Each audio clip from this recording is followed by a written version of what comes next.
मुल्क में तमाम मसाजिद कोरोना SOPs के साथ खुली रहेंगी। वजीर आजम के नुमाइंदे खुसूसी ताहिर अशरफी ने मसाजिद बंद करवाने की खबरों की प्रोपेगेंडा करार दे दिया। कहा रमजानुल मुबारक में तरावी का एहतमाम भी किया जाएगा। उनका मजीद कहना था कि उलमा मशाइख ने कोरोना वैक्सीन लगवाने का मशवरा दिया है। मौलाना ताहिर अशरफी ने कहा कि पाकिस्तान के माजी की निस्बत आलम इस्लाम के साथ बेहतर ताल्लुकात हैं।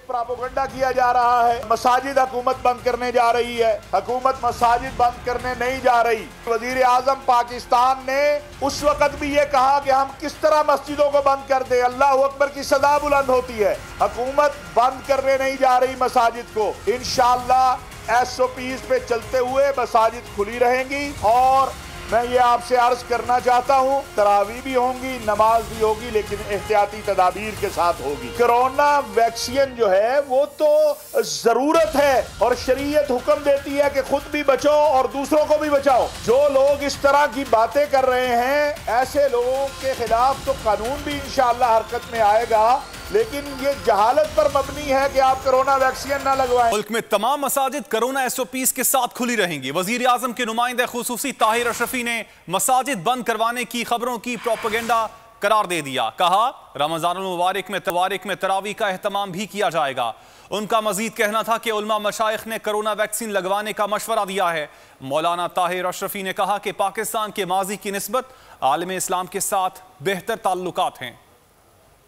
प्रोपेगेंडा किया जा रहा है, मसाजिद हुकूमत बंद करने जा रही है। हुकूमत मसाजिद बंद करने नहीं जा रही। वजीर आजम पाकिस्तान ने उस वक्त भी ये कहा कि हम किस तरह मस्जिदों को बंद कर दे, अल्लाह अकबर की सदा बुलंद होती है। हुकूमत बंद करने नहीं जा रही मसाजिद को। इंशाअल्लाह SOPs पे चलते हुए मसाजिद खुली रहेंगी। और मैं ये आपसे अर्ज करना चाहता हूँ, तरावी भी होंगी, नमाज भी होगी, लेकिन एहतियाती तदाबीर के साथ होगी। कोरोना वैक्सीन जो है वो तो जरूरत है और शरीयत हुक्म देती है कि खुद भी बचो और दूसरों को भी बचाओ। जो लोग इस तरह की बातें कर रहे हैं, ऐसे लोगों के खिलाफ तो कानून भी इंशाअल्लाह हरकत में आएगा, लेकिन ये जहालत पर मबनी है कि आप कोरोना वैक्सीन ना लगवाएं।